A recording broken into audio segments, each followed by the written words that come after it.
And welcome in, everyone, to a very special edition of the It's Official podcast.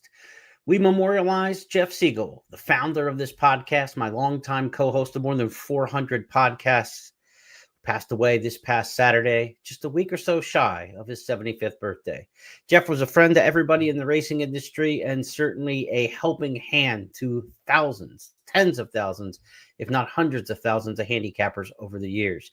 He touched the lives of many, and we're going to reflect on his career and his life here during the course of this podcast, but also we're going to take a look at some of his on-track achievements, go back and watch some of his old vintage clips and his days as a media personality. We'll look at some of our funnier moments here on this podcast as well. We'll go down memory lane, but I know Jeff listening in right now because that's what he does. He's looking down from heaven and saying, but what about the racing, Jeremy? Let's get to the racing. So this podcast, we typically take on 5 hot topics in horse racing each and every week. And Jeff started something called the Goosebump Award. When Jeff gets excited about a race, he gets rocking and he gets rolling and he gets excited and chirping and whipping and driving. And that's how Jeff watches horse races. And he had the Goosebump Award. And I can tell you right now, I've got the goosebumps on my arms just talking about it. He wanted to create something that each week, let's talk about the horse who gets us most excited about what's going on in horse racing. So there'd be no better way to start this podcast before we get to all the pleasantries and all the love that we share for Jeff. Let's do it the way he would do it to start off this week's Jeff Siegel Goosebump Award.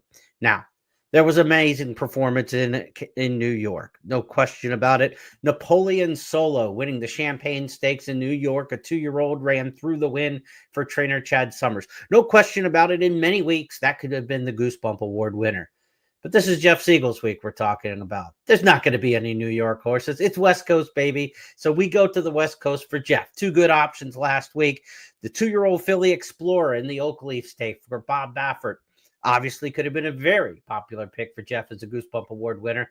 But what about Intrepido, the horse who goes to the Breeders' Cup Juvenile as one of the West's best now after winning the American Pharoah Stakes? An outstanding performance by Intrepido. He beat 2 Bob Baffert horses in breaking his maiden. He beat 4 of them last week in the American Pharoah. Let's go back and take a look. The Goosebump Award winner, Intrepido.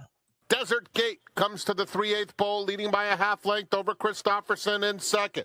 Intrepido, Plutarch along the inside, Civil Liberty, and Balboa's gotten closer now. 5 lengths covers the field as Christopherson puts his head in front with a 1/4 mile to go. Desert Gate comes right back for more. Desert Gate, Christopherson. Desert Gate has the lead at the top of the stretch.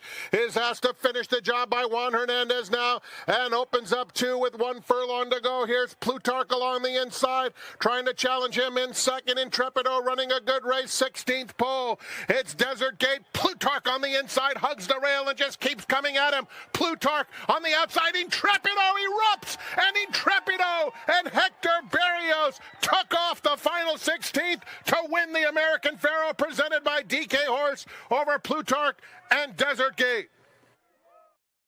Jeff would often say, who did you beat and how did you do it? When you beat 4 Bob Bafferts, including the runner-up in the Del Mar Futurity, and you do it with trouble the whole way, and that determined finish.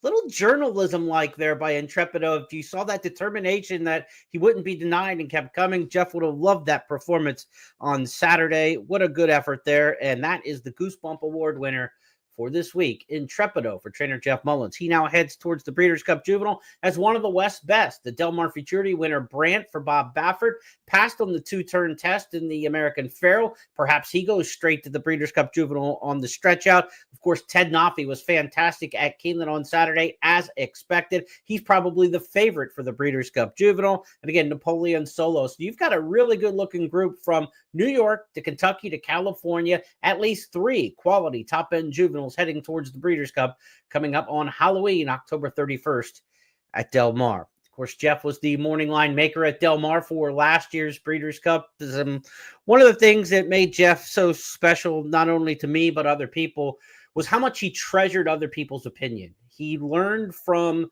his experience, but your experience as well. And he wanted to know about it. He not only talked to you, he listened to you. And Jeff, when he was later in life, as he took on so many different hats in the racing industry, had never been a morning line maker. Del Mar, Santa Anita came along after the retirement of John White, a longtime cohort of his in Southern California in the press box and at HRTV. When John retired and stepped aside, they needed a new morning line maker in Southern California, and naturally they went to Jeff, the dean of handicappers in Southern California. And Jeff said, I'll take the job, no question. I want to try it. He consulted with me, knowing I'd done a lot of morning lines internationally over the last several years, and got some tips on how to do it and how to be better at it. And he said when the Breeders' Cup possibility came along for Del Mar, it was a great attraction, but also a great responsibility. And he said, can I run the morning line by you before we release it for the Breeders' Cup? I want to look at these odds and get a second opinion on him. And I talked about how I knew from experience that guys like Frank Carulli, who had done the morning line at Pimlico for years, would have a committee of members who he would run the line for the Preakness by to make sure that he just wasn't missing anything. And I said, that's a smart move to gather yourself around other people. So Jeff ran some of those morning lines by, and I got to tell you, he made the morning line for the Breeders' Cup on, 150, 180 horses. And I think we kind of debated 3 or 4 of the submissions that he sent in. There weren't many, a couple that, we said, like, let's consider this, let's consider that. And maybe he made some adjustments, maybe he didn't, but he wanted other people's opinions on him. And that's what made him so special. Let's go to our second topic this week as we get more into the tribute of Jeff Siegel. Now, this topic is kind of a funny headline because if you've watched this show enough, you might even snicker a little bit. The headline is, Don't You Forget About Me. Of course, it was a play on words to the Simple Minds song, ironically enough, for the Breakfast Club movie, released in February of 1985. The release date of the song, almost 40 years to the day of Jeff and I's final podcast that we did on this show in this February. Jeff used to bring that headline up about once every 2 months, it seemed like. He did the format for the show. Here's the 5 topics, here are the headlines, and he'd send them to me, and I'd put it together and do the background research, and he and I would banter about the topics. That's how the sausage was made on this particular podcast. And he kept giving the same headline, Don't You Forget About Me. I'm like, Jeff, you love that song a little too much. I was like, people are going to notice that you keep using the same headline. It was like every time Nysos would go off the workout tab and come back, our headline was Don't You Forget About Me. And he just laughed and said, you know what? If somebody figures out we keep reusing that headline, that means they're a really good listener, that they've been around a long time following us. So when we talk about Jeff Siegel, I say, don't you forget about me. We are never going to forget about him and all the just wonderful times that we had together. For those of you who first got introduced to Jeff Siegel, if you were in Southern California, it could have been in the 1970s. It could have been in the 80s, the 90s. If you're a national racing fan, probably HRTV, which launched in the early 2000s, is where you got your first views of Jeff Siegel on the air, because it got him outside of California and into national spaces. HRTV on cable systems across many homes around the country. And so that run of HRTV, which would later become XBTV, and the racing rights and such would be sold to FanDuel and TVG at one point. But that's where Jeff and his crew of other hosts really got together and formed a great family of on-air talent. Jeff paired up with Lafitte Pinkai III back then. He teamed up with Aaron Veracruzzi, and we're going to go back through a little trip down memory lane of some of then all the way to now as we look back on the life and times of Jeff Siegel on air and how we saw him in not so recent years and some more in recent years. The first clip's really interesting. We'll start off with the 2008 Preakness Stakes at Pimlico on air. I remember talking to Jeff that week and being down there. He and Lafitte were doing all the post-race interviews on HRTV, and Paul Pompa, the owner of Big Brown, who had just won the Preakness Stakes and was en route to perhaps a Triple Crown, was a surprise guest of he and Lafitte. Let's go back and take a look and listen how much reverence that the owner of the horse who just won the Preakness had for Jeff Siegel. This is pretty incredible. Inside, actually, I'm just being told one final interview. Is that right? Where is Paul Pompa here? Come on in, Paul. Ambushed by the gentleman who started the whole deal here with Big Brown. Can you move in? Come in the middle here. We'll make room for you. Yeah. Thanks so much for joining us, Paal. Good to meet you. Jeff Siegel. Congratulations. I want to congratulate you. Here we go. No, listen. Go away, let him talk. You were the first one out of everybody that believed in our horse. After the March 5th allowance race, you said he was the best 3-year-old in the country. and you never wavered. There's only 2 other people, and I'm not going to mention them right now, that jumped on your bandwagon. That's Watchmaker, and that's a guy from the Daily News named Jeff Siegel. But I want to congratulate you. You're doing your job good. Oh, yeah, thanks. I appreciate it. But you stuck by us, and I thank you very much. Greatness is not hard to find. And when it hits you right in the face, it's pretty obvious. Well, no, I know you've owned some horses, and you've had, you're an owner, you know what it's about. But no, you impressed us right from the beginning. You saw something in our horse, and it's very hard, with the injuries, anything could happen, but he's very special to us. He's a very, very exciting horse. We were talking about his ability to accelerate, his ability to give certain moves. He's so light on his feet for a big, strong, impressive athlete that I think that's what makes him so great. Switches occur when a horse is stretched out from a sprint to a route. Many times a trainer will use a series of short races to sharpen up a horse for a distance event or perhaps for conditioning purposes to further a horse's fitness. Some even use sprint races for schooling purposes to help the horse gain experience prior to an attempt around 2 turns.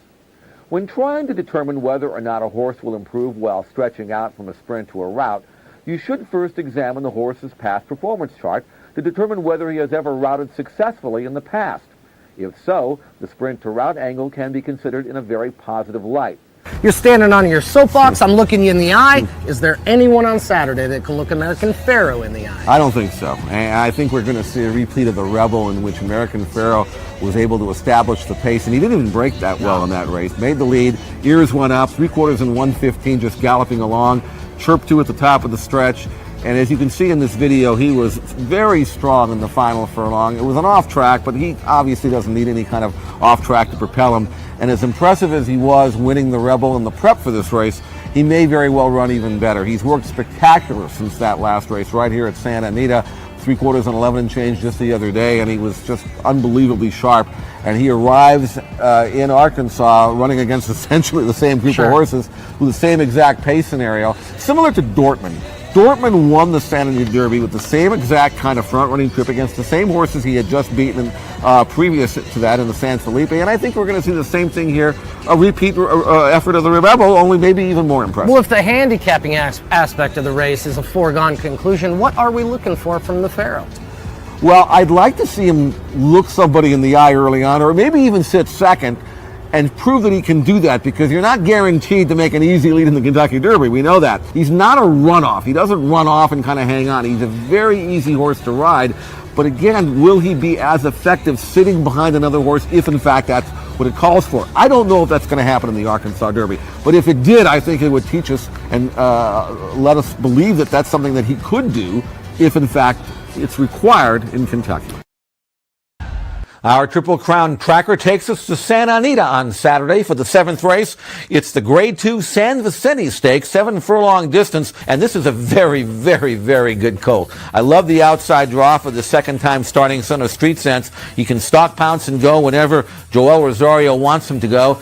He's got very, very good speed. He's worked well since his last race, and this gives him an opportunity to try to switch off, relax, and make a run. A little keen in his debut, wanted to go a little too fast the first part, but it sure didn't matter. Now, turning into the stretch, you can see him in the pink silks on the lead. Here's Concert Tour just breezing. Mr. Impossible, again, who was entered and scratched out of this race, he's going to take a run at him, but Concert Tour is going to leave him behind. Very impressive victory. The margin of victory, 3.5. You can see it could have been greater as Rosario kind of takes a hold in the final 16th of a mile, lets him coast home. Love the way Concert Tour galloped out.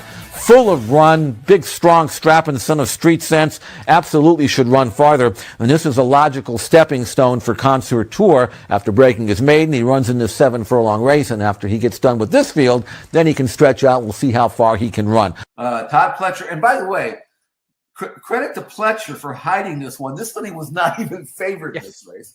She wins by 14. She runs the last 8th and 11 and 1. 5/8 and 56 and 3. Margin of victory, 14.5 lengths. And she earns a 101, a triple-digit buyer number. Yeah. I don't know if you're going to see a 2-year-old earn a triple-digit buyer number anywhere this year. She does it in 56 and 3. It wasn't like she opened up and staggered home. Her best eighth was her last. If this race had been 6 furlongs, she probably would have won by 25. That had brought back memories of Landalusi about 40 years ago when she was at Hollywood Park doing the same thing for Wayne Lucas, the first horse that really, Wayne put Wayne on the map in thoroughbreds. And man, that reminded me of Landalusi. Now, I don't know whether she's going to go out and win grade ones, but I wouldn't put it past her based on what I saw. Well, I don't know. This might be one of the better maiden 3-year-old fillies in the country right now, even though, again, she's a maiden. But I like her to win the stakes. I'm talking about number 10, Nitrogen. Her numbers, again, continue to rise. Now she's had some time off. As a bullet worked recently that showed me that she's fit and ready to resume her career for Mark Cassidy. I think she's got a chance to really develop, especially being by Medaglia d'Oro.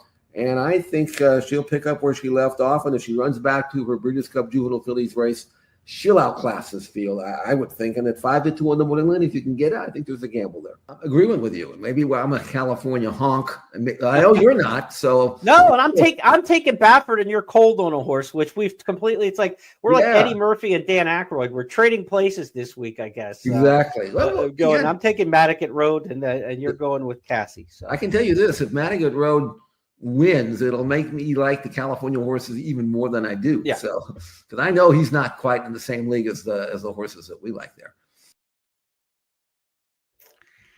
Fun to go down memory lane there with Jeff. It was kind of funny. The last pick he made on the podcast live with this was in the Sandman in the Rebel Stakes when I went with Bob Baffert. His first pick on a podcast back in 2019 with this, a Bob Baffert training Bast in the Chandelier Stakes.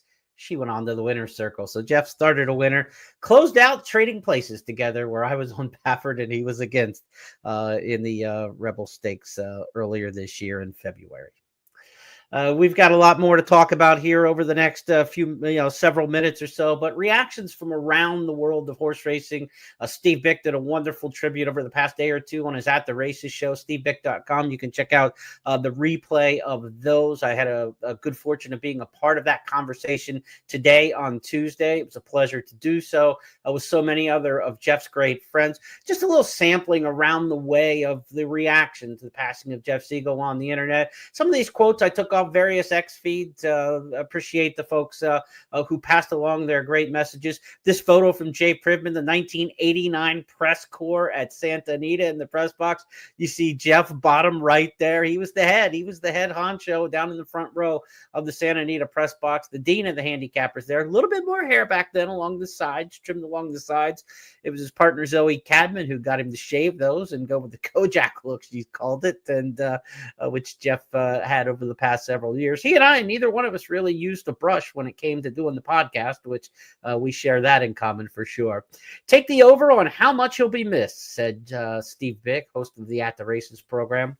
Liz Mullen, a journalist, said Jeff Siegel may have been the best horse racing handicapper in the United States, and he was humble about it too. I think that's one of the most telling things about him. I was happy to hail him as the world's greatest handicapper, said Andy Beyer, a legendary handicapper in his own right. In his legendary book, Picking Winners, again, he cited Jeff Siegel as the world's greatest handicapper. Can't argue with that. It was rare to watch, learn, and get the chance to work with the very best of their craft, said John Lindo, radio host in Southern California.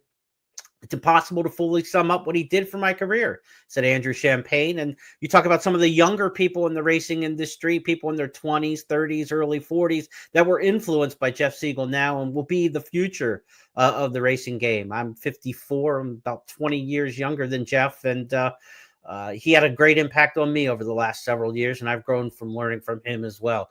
And his partner for many of those years on HRTV, Lafitte Pinkai III, amongst all the beautiful things that he has said about Jeff, he joked tongue-in-cheek that, man, he would have loved that UCLA win. There's no question about that. UCLA, of course, knocking off a highly ranked Penn State team on Saturday at the Rose Bowl, a place where Jeff spent many a Saturday afternoon. I got to tell you, if you twisted his arm and said, would you rather be at the Rose Bowl or Pauley Pavilion or Santa Anita, it might have depended on the opponent and the card. He loved all three of those places with tremendous reverence. he graduated or went to school at San Jose State. There's some question whether he graduated or not. He told me that he majored in Golden Gate Fields and Bay Meadows when he went to San Jose State, spent most of his time there. But Jeff was a big supporter and booster of the UCLA program, worked in the sports information department in later years, grabbing video of post-game press conferences and such, shooting video, and traveling along with the team to many great locales, to Hawaii for some of the basketball tournaments, Las Vegas for the conference basketball tournaments. We were looking potentially getting together at Penn State a year ago, but UCLA wasn't playing well enough that he didn't want to make the trip all the way to Happy Valley, PA, my home state. So, Jeff, a big supporter of UCLA sports, of course, and Lafitte said, and I agree with that. In fact, the last text I sent to Jeff, I had not known that he had passed at the time. I knew that he was in hospice and the end was close. I texted him a picture, a screenshot of Jerry Neuheisel, the assistant coach for UCLA, being carried off the field, and screenshotted it off my television and just sent it to him with the word joy. It was the last text message I sent to Jeff on Saturday, and I'm wearing the UCLA powder blue here for him in his honor on this one. You mentioned Lafitte Pinkai III. He was his host and co-host, of course, now with the Fox programming and with HRTV. Lafitte and Jeff made an incredible team together. And I can tell you this personally. I've worked with Lafitte. I've worked with Jeff a lot. He revered Lafitte Pinkai III. He talked so glowingly about him in our conversations that Jeff and I would have. We have our on-air podcast, but we'd probably talk 45 minutes to an hour before we'd start rolling the tape. After we got done taping the 45-minute podcast, we talk about another 45 minutes or an hour a couple times every week, as we did a Tuesday and Friday show, and we talked during the week in the preparation some. But every time he brought up Lafitte, it was with pride. I mean, he really, really loved that guy and just respected him to the hilt, and was so proud of what Lafitte has done in racing and beyond as a broadcaster. So I just know that there was a wonderful connection there. Spoke highly of Aaron Veracruzzi, his former host with HRTV as well, and everybody that he worked with. Jeff didn't have a bad word for anybody. Maybe a jock after a little curious ride. There might have been a little comment here and there, as we all do as horse players, but certainly nothing with any stick and angst to it. But Jeff had nothing but good things to say just about everybody. And let's continue with another quick round of these tributes that were passed along the internet. Caton Bradar, who worked with him with HRTV and a good friend of both of ours, hands down the sharpest handicapper I had the privilege of working next to. It's a very sad day. To have worked with him, learned from him, we are the lucky ones. I think that's well said by Caton. Jay Hovde, who was also on the Steve Bick Show today, he said from day one, Jeff was a kindred spirit on our journey through racing's greatest decades. You think of Hovde and everything that he covered as a journalist through the 70s, the 80s, and the 90s, and all the great racing through Southern California back in those days. The Affirms, the John Henrys, the Spectacular Bids coming west, all the wonderful racehorses from the Ali Shebas to Sunday Silence and company. Racing fan and handicapper who was a serious tournament player, Mike Wilkening. I thought this was a really telling tweet from him where he said, Jeff Siegel merits a place in the National Museum of Racing and Hall of Fame as a pillar of the turf. There is a media wing to the Hall of Fame, and I hope that Jeff Siegel will be a part of that and under consideration very, very soon. I second that, Mike Wilkening. And finally, from Zoe Cadman. Fly high, Jeff. You will be missed, my friend. I think it's a great point to end up with. And Zoe with the uplifting comment there. You see the crew from the press box there. Had a pleasure working with Terry Terrell over the years and many of the others in those shots.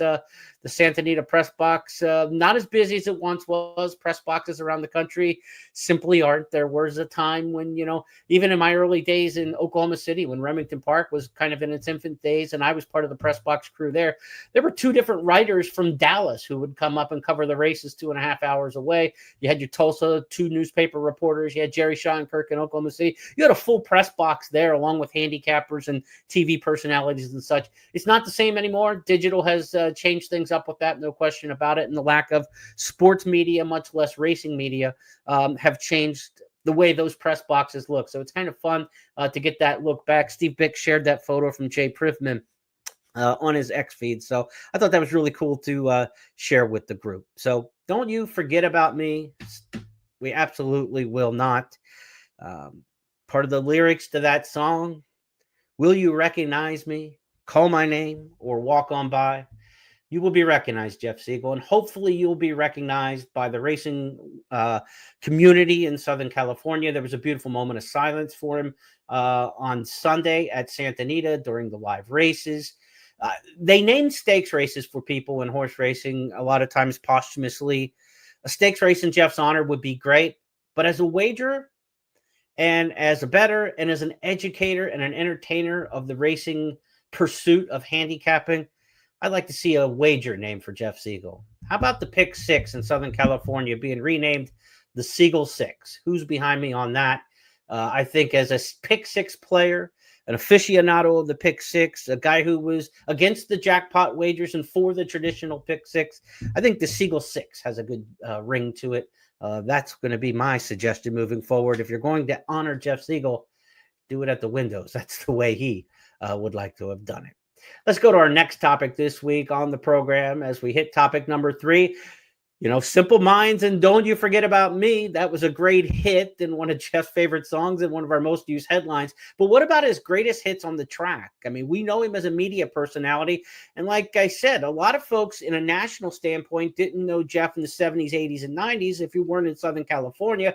But from HRTV forward, he was a TV personality. But prior to that, and even later in his years, in fact, he had a starter on the track named Surfing USA at Santa Anita with Eric Sondheimer, his partner in the horse, just last week at Santa Anita. He owned horses all the way through his life as an adult, and he started a Clover Racing partnership back in the day with Barry Irwin. It would eventually become Team Valor. They had a lot of success, and you go back to the 1989 Santa Anita Handicap, the Big Cap.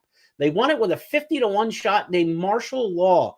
Jeff talks about this as his greatest moment in racing. $103 winner. They paid $40,000 to supplement. Trainer Julio Canani wasn't too wild about running the long shot in the race, but between Irwin and Siegel, they convinced him to take the shot. Martial Law won. It was a raucous scene in the press box from everybody who was there, who saw it and lived it. And Martial Law was the most notable winner locally at Santa Anita for Jeff Siegel as an owner. But he also had a big winner with Clover Racing Stables in the Breeders' Cup. It just goes to show when you're a Californian how big the Big Cap is. Because if you ask Jeff what's the biggest race you ever won, he's going to say the Santa Anita Handicap with Martial Law. That doesn't count the Breeders' Cup turf. They were partners in prize with Meadowview Stable, Meadowbrook Farm, I should say. Meadowbrook Farm and Clover Racing Stables were partners on Prize in 1989. Now, Prize was a 3-year-old in 1989 who upset the great Sunday Silence of all horses on the dirt when they ran in the Swap Stakes at Hollywood Park. Neil Drysdale trained Prize. They had never run on the turf before. Well, if you're willing to win the Big Cap with a 50-1 shot and $40,000 supplement, why not roll one into the Breeders' Cup turf first time on the grass? Let's go back in time. This is Siegel's greatest hit, in my estimation, from a national standpoint. Prized in the 1989 Breeders' Cup turf. 14 in line for the Breeders' Cup turf, and they're off. And Caltech breaks alertly. Prized is out there and toward the inside. Il de Chypre eager to run on the lead, and Green Barb is coming after him early. So they settle down the backstretch. Il de Chypre now. Tony Clark trying to throttle his early speed. Caltech sitting just off him on the outside. Green Barb now is settled in third position. There's a gap of 4, and Prized is now fourth on the outside. Scenic is saving ground early. Lady in Silver is tucked in behind them. Starlift 3 wide round the turn. Last year's turf champion, Sunshine Forever now, is about 8 lengths off the lead, now racing in 8th position. Then it's Sierra Roberto, followed by Bahira. Pleasant Variety is saving ground all the way. El Senor is racing about 12 lengths off the early lead. He has 2 horses beaten, and they are long shots, Melicius and Hodges Bay, who's down inside. Passing us for the first time, it's still a headstrong Il de Chypre, and on the outside, Caltech, who's under a firm hold. They're moving easily. The pace is slow, 48 3/5 seconds. Now they have one more turn around the course here at Gulfstream Park. Il de Chypre still bounding along on an easy lead. Caltech's been prompting him throughout with only mild pressure. Prize is poised just off them on the outside. Green Barb has been saving ground throughout. On the outside, Starlift with Clear running in 5th position now. Scenic is within striking distance. He's 5 lengths off the lead, but he's in behind horses. Lady in Silver still saving ground toward the rail. Bahiro clear of trouble on the outside now. And Sunshine Forever as Asper run. Then it's Sierra Roberta, El Senor. Herb McCauley still patient with him. He's about 11 lengths off the lead. Hilda Chypre still leads. 3/4 and 13 and 2. A half mile to run on the turf. Hilda Chypre is still there. Caltech is now roused, and Renee Douglas asking him for run now. Green Barb is 3rd. Prize is full out. He's dropping back and forth. Scenic is nowhere to go in between horses. Sierra Roberto and Starlift is kicking in on the outside. Lady in Silver toward the rail. Melicius is picking up momentum. El Senor is still 9 lengths off the lead, and he's beginning to move from the back of the pack. And Caltech forges to the front as they turn for home. Hilda Chypre is put to a full-out drive to try to stay with them. Prize down the outside is now 3rd. Sierra Roberta is coming with her run now, and here she comes. Caltech desperately holding on. Prize is surging. Sierra Roberta toward the inside. Bahira late run. A driving finish in the turf. And here's the wire, and it is Prize. A desperate nose. Very close. Sierra Roberta was right there. Oh, it is very close, but it looked like Prize from my angle here. And what an absolutely remarkable victory. His first race ever on the grass, and he wins the $2 million turf. You can't win it if you're not in it. Jeff Siegel, Prized, Barry Irwin with Clover Stable, and of course the partnership there with the breeder Meadowbrook Farm. Neil Drysdale, Prize, 1989 Breeders' Cup Turf winner at Gulfstream Park. Looked like he was beaten 4 or 5 times in the race, and Tom Durkin basically called him out on the far turn, saying that Prize wasn't doing anything and he was kind of, out of it. And just like Jeff Siegel, just kind of kept going and going and going and going. One of the most remarkable Breeders' Cup wins of all time. First time ever on the turf, and it was Prize, the 3-year-old, beating the older horses. What a year. You beat Sunday Silence in the swaps. You win the Breeders' Cup turf in your first career grass race. Let's go to our 4th topic on It's Official this week, and we're going to talk about working with the legend. A few minutes here for me to recollect about our time here on the podcast. We got into some of this already, but working with Jeff Siegel, absolute pleasure. We did 2 shows together. It's Official, this podcast, and one called First Call, which is a Friday handicapping show. First Call actually started in 2019. We started this show, It's Official, 3 years ago because Jeff wanted to do more. And that was what he was always wanting to do. As he got up in age and he realized that younger people were getting the TV jobs and he wasn't necessarily the first choice for a lot of gigs anymore, he wanted to keep working. He wanted to stay relevant. And he found the online space and partnered with me in a way to just stay at it, to stay fresh, stay young, give yourself purpose to handicap and to work hard at things. And he did. I mean, he was tireless in his research. You guys saw it on these podcasts and in our handicapping shows. I mean, how many international races did we pull out where the race calls were in a language we didn't even understand? Jeff was scouring the world for video and for important races that we needed to see. And he picked those out and we shared them on this podcast. We did more than 400 shows together, 170 plus of these It's Official podcast, 260 plus of the First Call podcast. Of course, First Call was a spinoff of the TV show he did on HRTV, which was called First Call, the morning show there that he was such a big part of. And then he brought that to the podcast world, and he and I worked together. I called it First Call with Jeff Siegel when we started the podcast, and about 2 shows into it, he said, "Why is your name not on the show?" And I said, "Because this is your show, Jeff." He's like, no, we're partners in this show. We do the show together. See if you get the graphics guys to change things up. And we sent back a request for graphics, and it became First Call with Jeff Siegel and Jeremy Plonk. It's Official together. That's how he was. He wanted people to have an equal say in things. He had his opinions, obviously, but he wanted to know yours. There were so many times, and you guys heard this on the podcast, is we'd be handicapping a race or talking about a race where he'd defer and say, "You're the guy who knows Keeneland better than I do. You tell me." And then when you hear that from someone the likes of Jeff Siegel, it really makes you feel good. And one time he told me, we were early in the go of the shows that we were doing. I was like, "Jeff, should we get together and kind of rehearse this a little bit, kind of at least go through a rundown?" He's like, "We don't need to." He said, "I can take you anywhere, and I know you know the material." and you could take me anywhere, and I know the material. So here are the topics. Here are the headlines. Let's just go. And literally our rundown was like 5 sentences on a piece of paper. Race headline and which piece of video we wanted. And that was it. We didn't prepare. And when we talked for like 45 minutes before every podcast, it was about family, what we were doing, sports. It was a lot of sports. I mean, we talk sports all the time. We talked about my dog Graham. He loved my dog Graham, and Graham, you've heard him on the podcast a million times, whether he's shaking and his tags are jingling or he's barking, and I would be embarrassed. I'd be like, "Oh, come on, Graham, you're ruining the podcast." And Jeff's like, "No. He's part of the show." And you would always hear him. He'd be like, he would talk to the dog on the podcast, and he loved to see the dog before and after the shows, and I bring him up on camera for him. And and when Jeff was ill here in the last several months, I would send him pictures of my dog Graham, and hopefully to help uplift him a bit. He called me in late August. We hadn't been in touch by phone in several months. We texted several times a week during his illness, but he wasn't filling up the phone calls and video, obviously. So we stopped doing the podcast, but we kept in contact every few days, every week by text to see how each other were doing.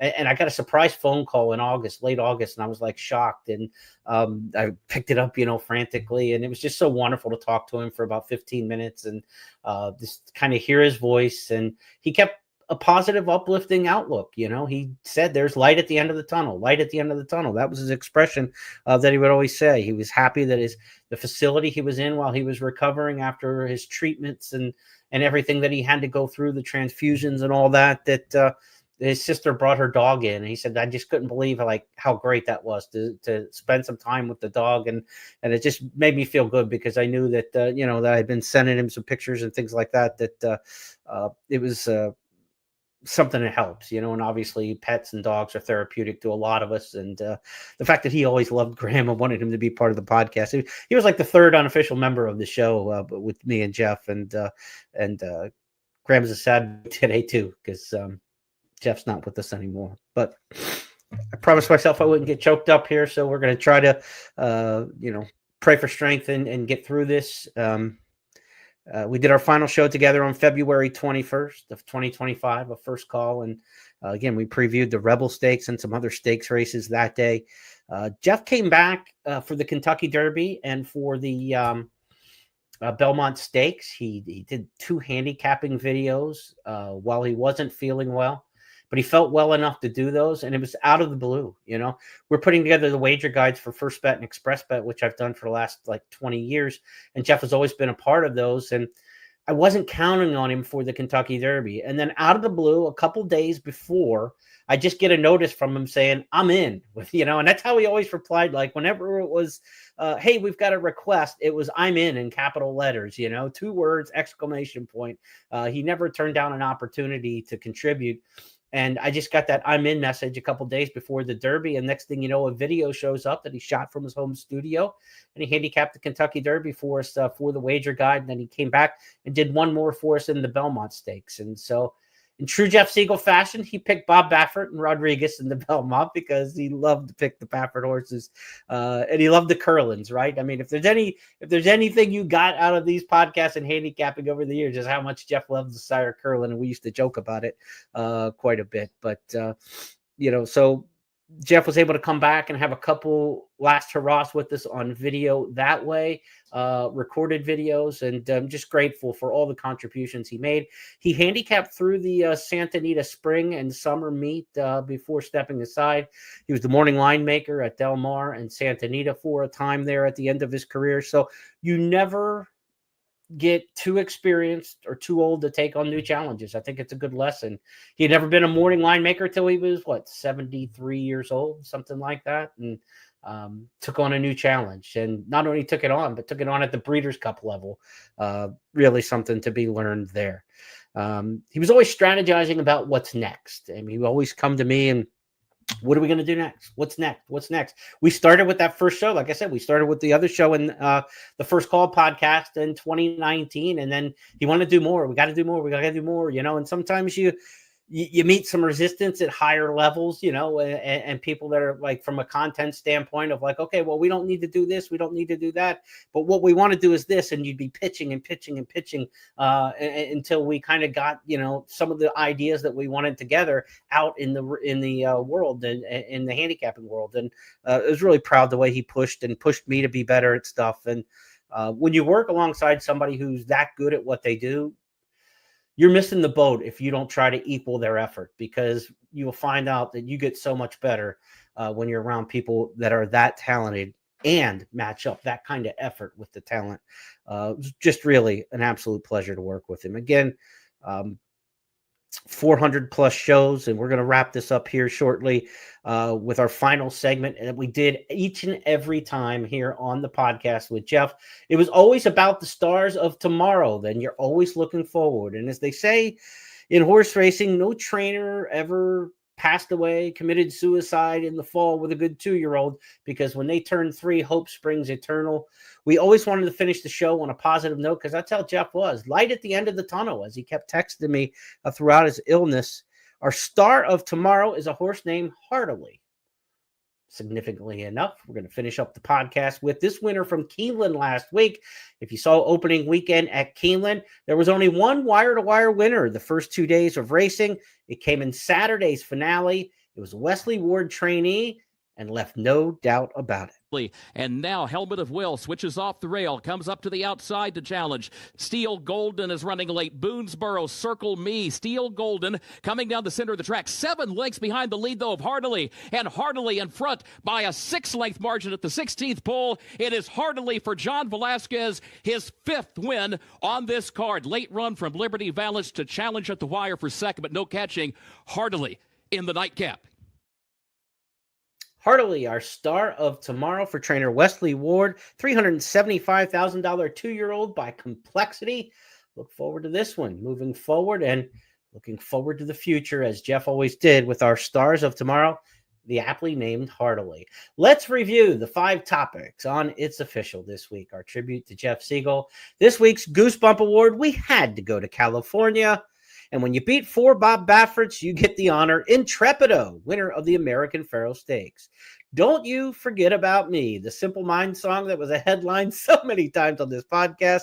We're not going to forget you, Jeff Siegel. We had a beautiful video tribute looking back at some of your on-air discussions over the years, from HRTV to First TV to XBTV to here on our podcast. And we got to hear from folks around the country with their reactions on Twitter/X and all the great outpouring tributes that came in for Jeff. His greatest hits on the track, winning the 1989 Santa Anita Handicap with the $40,000 supplement, Martial Law. 50-1 shot for Julio Canani. And then we talked about Prized, winning the 1989 Breeders' Cup Turf in his first career turf start for trainer Neil Drysdale. In recent years, too, he owned horses in Golden Gate, in Northern California, in Arizona. He had horses with Jed Josephson in Northern California. Leonard Powell and John Sadler trained some of his horses here in Southern California in recent years, and even trips to Arizona on some off days to take a look at some horses he had at Turf Paradise in recent years. He was a busy man traveling around following up on his horses.